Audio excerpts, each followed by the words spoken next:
di jam siang pulang sekolah. Mungkin anak-anak itu dia mau melintas, mau menyeberang rel kereta, tapi dia tidak memastikan kembali relnya itu ada kereta atau enggak, melintas kereta atau enggak. Dan tiba-tiba saya juga lagi fokus ke depan, tiba-tiba ada anak sekolah nyebrang, kan kita nggak bisa menghentikan kereta secepat itu ya.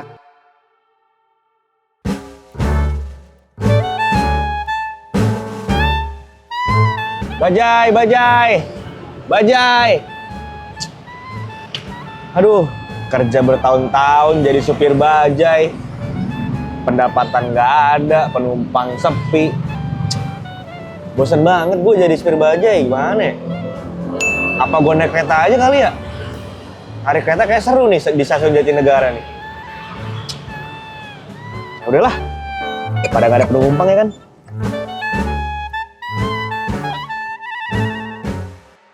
Two hours later. Nah, ini nih yang gue cari. Kereta, gue mau narik kereta. Udah capek gue jadi supir bajai. Udah beli kemeja kan. Tapi banyak banget nih lokomotifnya. Ah, udah amat lah. Tat, mau kemana mas? Jadi ini area terbatas mas, nggak boleh semua orang tuh datang ke sini. Kalau ke sini juga harus pakai safety vest nih mas. Pakai dulu. Siapa? Ini mau kemana? Izin salah. Saya mau narik kereta pak. Saya bosen narik bajai. Jadi yang boleh naik kereta tuh cuma masinis mas. Oh gitu. Pengen tahu nggak masnya pengen jadi masinis tuh gimana? Oh, mau tahu buat pak? Ayo, mending ikut saya deh ke sana ya. Oke pak.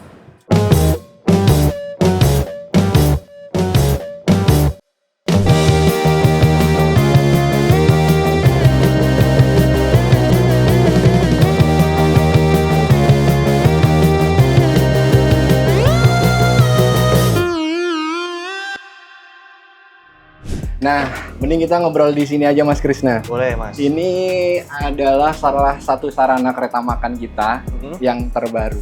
Mewah kan Mas? Wah, mewah banget sih mas. Iya, jadi lebih estetik, lebih cozy. Iya, betul. Jadi pelanggan itu bakal lebih nyaman ketika kuliner di kereta. Gimana Mas? Kita duduk aja di sini. Boleh, kita ngobrol di sini mas. Mas, ini kan Ya. tempat makannya, ruang makannya udah mewah banget mas. Tapi setelah saya naik kereta gitu, saya sering menemukan bahwa ruang makan ini sering dipenuhi oleh orang-orang kayak kerja, kayak lama-lama di sini. Jadi orang-orang tuh nggak dapat bagian gitu mas, kayak saya nih. Nah, sebenarnya mekanismenya gimana sih mas? Himbauannya dari perusahaan memang kereta makan didesain lebih estetik seperti ini supaya para pelanggan itu ketika kuliner di kereta, ketika makan itu akan lebih menambah kesan ya, kesan mewah naik kereta. Nah, di situ juga pelanggan tidak boleh untuk egois. Nah, dia harus tahu batasannya gimana setelah makan dia harus kembali ke tempat duduknya, bukan malah dia kerja atau meeting online atau dia main game. Jadi himbauannya itu Kak. Siap. Tuh guys, denger ya. Kalau kita nggak boleh lama-lama nih di kereta ini, ya kan? Harus gantian ya mas ya? Harus Sama gantian yang lain, dong. Kita harus peduli pelanggan lain juga pengen makan dan menikmati sarana kereta makan yang mewah ini. Siap. Mas, saya mau tanya mas, Iya. Mas Widi. Kenapa mau jadi masinis mas? Kenapa mau jadi masinis? Sebenarnya kalau kita flashback ke zaman kecil dulu mas. Jadi dulu saya tuh sering nonton kereta, sering disapa masinis. Dan kalau saya disapa masinis tuh rasanya kayak seneng banget kan.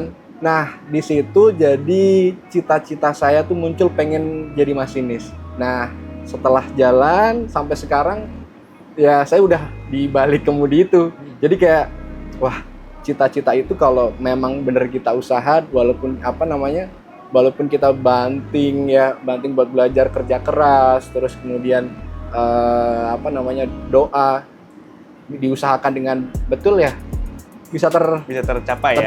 Ya. Dan masinis juga bukan sembarang profesi menurut saya, karena di situ kayak ada kebanggaan tersendiri, kita bisa membawa amanah dari para pelanggan untuk mengantarkan mereka sampai tujuan. Ratusan, mungkin bisa ribuan kalau lagi penuh, kalau rangkanya panjang kan mas. Jadi itu sih, saya bangga bisa jadi masinis dan posisi di saat ini.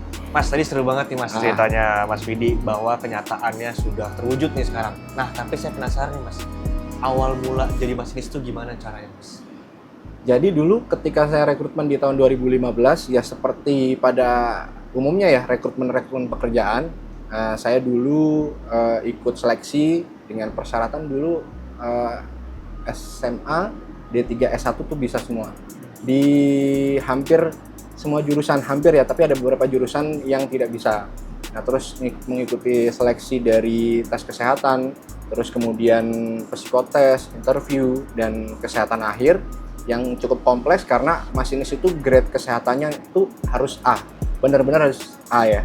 Nah, di situ alhamdulillah saya bisa lolos dan ya bisa di Sini sekarang sini sekarang.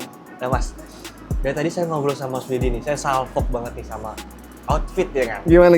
Ini kan ada kayak pangkat-pangkat nih. Oh iya. Itu sebenarnya gimana sih Mas? Ada juga bintang 2 kan itu, juga ada topi, mungkin ada makna atau artinya Mas. Bisa dijelasin? Oh iya, jadi setiap atribut yang kita gunakan itu memang punya arti ya Mas ya. Jadi kayak pangkat ini kalau di KAI untuk masinis itu dia ada yang balok garis 4 seperti saya ini ditugaskan sebagai masinis. Kemudian kalau balok garis 3 itu untuk masinis pertama atau asisten masinis. Nah kemudian ini Mas, kalau wings, kita sebut wings ya. Kalau di kita masinis itu ada 3 grade, 3 tingkatan. Tingkatan pertama itu kita sebut masinis pertama, masinis, kemudian tingkatan kedua masinis muda, masinis madya. Jadi kalau yang masinis pertama itu tanpa bintang, belum ada bintangnya.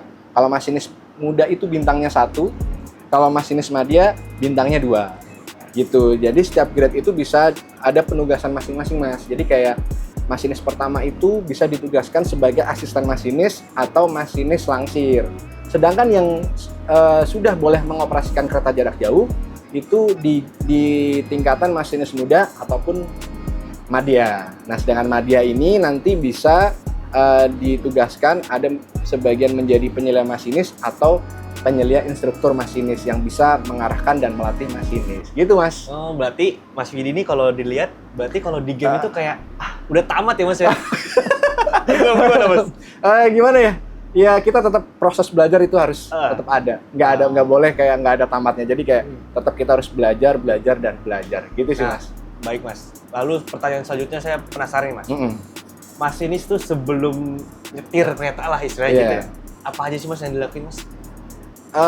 Itu runtutan yang sangat kompleks ya Mas, banyak banget. Jadi masinis itu nggak langsung gitu aja bawa kereta, tapi masinis ada beberapa rangkaian yang diikuti, yang meliputi dari dia harus menyiapkan kesehatan fisik, mental sebelum dia dinas.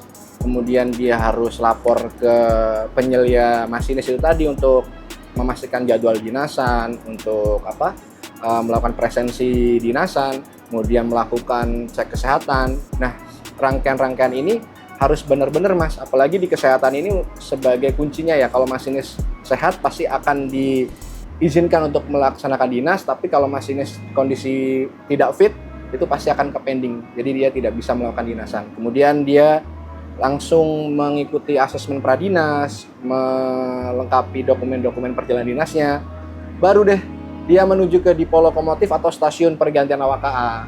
Baru di situ ada pemeriksaan sarana, memastikan kembali walaupun sarana itu udah dicek oleh tim sarana, tapi kita sebagai operator juga harus memastikan kembali supaya perjalanan kita aman sampai tujuan. Nah, tadi menarik apa kata Mas Widi bahwa masinis itu setelah melakukan kesehatan langsung ke dipo atau ke stasiun ya. Nah, itu kan mencek keretanya ya. Iya. Nah, pertama kali yang Mas Widi cek itu apa Mas? BBM-nya. BBM-nya? Iya, kita sebut HSD-nya. HSD. Karena itu fatal ya. Jadi kalau kereta kehabisan BBM gimana, kan bisa berhenti. Itu sih yang harus dipastikan lagi. Mas, mungkin sahabat Kompas.com nih belum tahu nih singkatan-singkatan tadi HSD itu apa Mas? Bisa dijelaskan? HSD itu singkatan dari High Speed Diesel. Itu BBM yang dipakai oleh prasarana kita, baik genset ataupun lokomotif. Kalau sekarang itu sudah memakai B40 Mas. Jadi sesuai dengan anjuran dari pemerintah. Baik. Berarti Mas Widi selama jadi masinis itu sudah berapa lama Mas? Saya masuk itu tahun 2015, tapi untuk dinas sebagai asisten masinis itu tahun 2016 Mas. 2016. Kemudian 9 tahun ya? Masuk dari pertama itu udah 10 tahun lah. 10 tahun. 10 tahun. Saya dinas berarti Diklatnya lumayan lama Mas. Jadi saya dinas mungkin terhitung 8 tahun, baru 8 tahun. Baru 8 tahun. Baru 8 nah, tahun. dari 8 tahun Mas Widi berkecimpung di dunia transportasi perkereta-apian ini, mengantarkan ribuan bahkan ratusan ribu penumpang mungkin ya, atau mungkin udah banyak. Tantangan apa Mas yang mulai dari terberat, misalkan ada apa gitu? Tantangan terberat ya memang dari diri sendiri ya. Kita harus tetap mengelola diri supaya kita tetap semangat bekerja. Kemudian tantangan dari kesehatan, kita harus tetap menjaga kesehatan kita supaya fit. Apalagi kita kalau lagi dinas di cuaca atau jam-jam rawan seperti jam ngantuk. Jadi kita kayak tantangan, sebenarnya sebelum ke rumah kita udah banyak tantangan. Kita harus mengelola pola istirahat supaya kita kalau dinas kereta malam itu harus fokus gitu. Terus kemudian dari mental juga Mas, apalagi kita kalau dinas itu kan banyak banget ya, mungkin dari perlintasan kalau lagi nggak dijaga, terus kemudian tiba-tiba orang yang langgar, itu butuh mental kalau atau apa namanya Mas, was-was gitu, fokus gitu kan. Jadi kita kalau mental kita nggak kuat, tiba-tiba ngadepin kayak gitu kan otomatis panik. Tapi kalau mental kita udah kuat, yang ngadepin itu kita harus lebih rileks dan bukan santai tapi dibawa enjoy lah. Kita harus sesuai dengan SOP-nya aja. Nah, berarti kalau misalkan sudah ada lokomotif, sudah jalan gitu Mas, misalkan kita ngantuk nih, ngantuk lagi. Di lokomotif tuh boleh makan atau minum nggak sih Mas? Boleh dong. Kalau ya? di lokomotif itu boleh makan karena kita tripnya lumayan jauh. Justru itu bisa salah satu alternatif supaya kita nggak ngantuk. Itu Mas. Berarti sambil ngopi boleh ya? Boleh. Itu kalau ngopi kalau dinas malam itu saya pasti sih. Pasti ya? Pasti. Mas Widi kan udah 8 tahun ya Mas. Kalau ngomongin gaji nih Mas, gaji Mas ini tuh gede apa kecil sih Mas? Gimana ya? Kayaknya kalau ngomongin gaji tuh kayak sensitif ya. Iya. Tapi ya mungkin alhamdulillah lah ya bisa cukup ya untuk cukup kehidupan ya. Mungkin ya gajinya mirip lah kayak kereta panjangnya. Gitu. Nah, terus kan kalau kita sebagai masinis kan kita tahu sandi-sandi ya Mas ya. Nah, sebenarnya sandi-sandi ini apa sih Mas maksudnya yang paling apa ya Mas ya? Paling banyak digunakan dalam masinis tuh misalkan sandi apa gitu? Sebenarnya kalau kita sebut bukan sandi ya, itu kayak kita sebut sebagai petugas operasional kereta api itu sebutannya semboyan Mas. Semboyan itu adalah pesan yang bermakna bagi petugas yang berkaitan dengan operasi perjalanan kereta api. Jadi itu berkaitan bukan hanya masinis, tapi berkaitan dengan petugas prasarana, petugas sarana, petugas stasiun. Jadi dengan semboyan itu kita petugas-petugas ini tuh paham, ngerti loh apa yang harus dilakukan untuk apa, untuk perjalanan ini selamat, aman sampai tujuan. Itu Mas. Siap. Kayak semboyan contoh ya, kayak sinyal itu yang lampu lalu lintas itu yang hijau, merah, kuning. Itu kalau di stasiun kan ada ya Mas. Mas mungkin sering ngelihat itu kalau semboyan warnanya merah itu kita sebut semboyan 5. Di situ memberikan arti bahwa kereta diizinkan berangkat gitu Mas. Baik. Mas, ini kan saya kan sebelum jadi masinis nih Mas. Saya udah jadi masinis belum? Pokoknya sebelum sini saya kerjanya jadi supir bajai nih Mas. Saya tuh nggak libur kalau saya belum dapat duit Mas.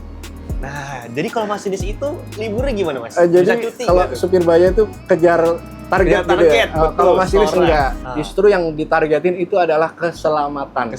Iya. Jadi masinis itu sistem kerjanya sama mungkin ya. Jadi kita kerja bisa 5-6 hari kerja, kemudian baru bisa libur. Nah, kemudian bukan sistem shifting, tapi melainkan sistemnya berdasarkan jadwal atau pola tersendiri, sesuai dengan jadwal-jadwal keretanya gitu Mas. Yang penting tadi Mas, nggak kejar setoran, tapi kita kejar keselamatan yang nomor pertama. Kejar keselamatan ya. Tapi cuti bisa nggak Mas? Cuti bisa. Di hari biasa, tapi di hari besar seperti Idul Adha, Idul Fitri, dan libur panjang Natal Tahun Baru itu kita cuti ditangguhkan Mas. Jadi ya mau nggak mau harus kerja ya Mas ya? Iya, resiko pekerjaan ya. Risiko pekerjaan ya? Iya. Baik. Nah Mas, saya kan sering juga naik kereta nih Mas. Saya juga sering memperhatikan bahwa setiap pergantian masinis tuh saya melihat masinis tuh bawa tas gitu loh mas. Iya. Sebenarnya isi tasnya apa sih mas? Apa buku atau apa gitu mas? Isi tas Dari masinisnya itu? Oke, kalau saya pribadi sih pasti dari perlengkapan pribadi ya, dari alat ganti, kemudian juga ada perlengkapan dinas mas. Ada perlengkapan dinas yang wajib masinis harus bawa, seperti dokumen-dokumen perjalanannya, kemudian seperti kayak dia masinis harus bawa senter, suling mulut, kemudian tadi dokumen dinas dan atribut-atribut aja sih mas. Betul-betul. Itu aja. Nah, dalam masinis ini kan Mas Widi kan sudah 8 tahun tadi. Terus sebenarnya ada nggak sih Mas kayak ini edukasi aja buat sahabat Mas.com nih. Ada nggak sih kayak kejadian-kejadian misalkan mohon maaf ya Mas kayak menabrak atau ditabrak gitu Mas? Bisa dijelasin nggak Mas? Gimana ya kalau Mas Krisna nanya ini kayak saya tuh inget mungkin 2 tahun yang lalu terakhir kejadian yang menimpa kereta saya. Waktu itu di stasiun Kedung Gede mas. Jadi saya waktu itu di Dinas Kereta Sembrani tujuan Surabaya di jam siang pulang sekolah. Nah waktu itu teman-teman mungkin anak-anak itu dia mau melintas, mau menyeberang rel kereta tapi dia tidak memastikan kembali relnya itu ada kereta atau enggak, melintas kereta atau enggak. Dan tiba-tiba saya juga lagi fokus ke depan, tiba-tiba ada anak sekolah nyebrang kan. Kita nggak bisa menghentikan kereta secepat itu ya, seperti mobil. Jadi ya harapannya buat pengguna jalan, terus kemudian buat para kemudian tadi seperti anak-anak, terus pengendara lebih aware terhadap diri sendiri. Itu sebenarnya fokus ke menyelamatkan diri sendiri ya. Untuk ketika mau melintas kereta, perlintasan kereta sebidang harus lebih fokus tadi, gak usah main HP kalau lagi mau nyebrang, kemudian lagi harus pastikan tengok kanan kiri gitu sih mas, apalagi di perlintasan-perlintasan yang tidak dijaga. Tuh guys, kalian harus denger guys, ini juga bukan masalah keselamatan kalian, juga ini berdampak pada jadwal kereta api ya mas ya? Betul. Sangat mundur ya mas ya? Betul, jadi kalau ada kejadian otomatis akan mengganggu perjalanan kereta api berikutnya. Nah, Mas Widi kan tadi cerita tentang pengalaman Mas Widi yang kurang enak juga kan, tantangan juga. Nah sebenarnya dari situ tuh SOP-nya seperti apa sih mas dari masinis sendiri gitu mas? SOP perihal misalkan menabrak mobil, melanggar atau gitu, terus apa yang dilakuin masinis itu mas? Sebenarnya SOP itu banyak ya mas ya. Dalam kondisi darurat pun kita sudah dibekali SOP gimana untuk menangani suatu hal yang nggak wajar di dalam lintas. Contoh kayak tadi masnya, untuk ketika masinis tertemper suatu objek, ya masinis itu harus menghentikan keretanya. Kenapa? Karena ketika kereta udah berhenti, masinis wajib memeriksa rangkaian atau sarana yang dia bawa, memastikan bahwa rangkaiannya itu aman mas. Baru masinis boleh melanjutkan kembali perjalanan. Kenapa? Kalau rangkaiannya udah aman, otomatis kan perjalanan ke depan juga makin juga aman pasti kan mas. Tadi keselamatan yang nomor pertama. Nah kemudian ketika tadi mas setelah berhenti memastikan bahwa rangkaian udah dinyatakan bagus atau tidak ada kendala, maka masinis dia itu berhentinya di contoh di lokasi kejadian ya mas ya. Baru masinis setelah dinyatakan bagus, masinis itu menginformasikan kepada pusat kendali bahwa rangkaiannya aman, maka kereta itu bisa diberangkatkan kembali. Di stasiun pertama nanti masinis harus berhenti mas, membuat laporan kejadian. Gitu, karena SOP-nya seperti itu, kayak nanti laporan itu ditulis dan dilaporkan kepada pihak stasiun.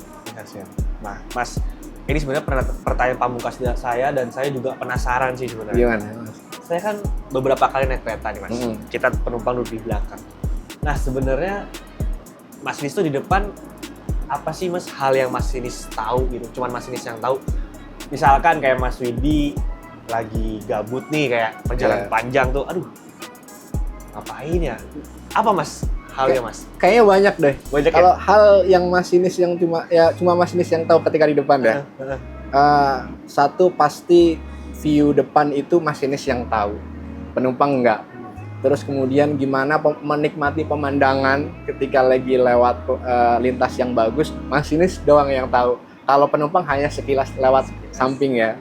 Kemudian masinis tahu lokasi-lokasi di mana yang ada pemandangan unik atau pemandangan mungkin paham ya nanti kalau teman-teman masinis yang nonton ya. Itu Mas. Kemudian gimana masinis bisa mengoperasikan kereta pastinya hanya masinis yang bisa. Sedangkan pelanggan itu nggak bisa masuk ke dalam kabin masinis. Jadi ya hanya masinis yang tahu Mas. Karena kabin masinis itu steril, nggak boleh semua orang masuk tanpa izin. Nah, Itu seru. terus kalau misalkan nih Mas, kalau misalkan kereta harus menempuh kecepatan yang tinggi, adrenalinnya gimana sih Mas? Seru nggak sih? Kayak seru. Bukan seru ya, semakin harus kita waspada sih. Oh, Semakin gitu. kecepatan tinggi, kita harus lebih banyak, lebih waspada, lebih fokus. Dan kalau saya, tangan kanan itu di posisi rem udah standby. Udah standby, takut-takut gitu ya. Tapi itu aja sih, lebih waspada, lebih fokus. Terus kemudian buat makan aja kayak nanti dulu deh kalau udah di perhentian gitu. Kalau udah jalurnya enak gitu kali Mas. Iya, gitu. Nah Mas, tadi kan saya udah diajak kasih tahu nih sama Mas Nofidi. Iya. Nah saya pengen banget nih Mas jadi masinis. Kira-kira saya bisa dan keterima nggak Mas jadi masinis? Buat Mas Krisna kayaknya cocoknya ya Mas. Kalau masinis tuh kayaknya berat ya Mas. Bener-bener pilihan. Bukan Mas Krisna nggak cocok, tapi dari tadi kan Mas Krisna nanya terus gitu ya. Tapi mending jadi mas-mas aja deh. Gak usah jadi masinis ya, jadi mas-mas aja. Jadi lebih enak gitu kan. Jadi buat nanya-nanya enak. Kalau jadi masinis kan nggak bisa nanya-nanya Mas. Nggak bisa nanya ya Mas? Iya, jadi mending enak jadi mas-mas ya. Jadi mas-mas ya? Iya. Aduh guys, ditolak lagi nih kita nih. PPSU ditolak, masinis ditolak. Aduh, udah kerjaan lain kali ya? Jadi supir bajaj lagi. Kira-kira apa Mas? Next-nya Mas, saya harus kerja apa nih Mas? Apa ya? Ini aja deh Mas. Apa tuh? Supir bajaj udah tadi ya? Supir bajaj udah. Udah. Berarti ini SPBU. SPBU kali ya? SPBU ya. Gimana sahabat Kuasa.com?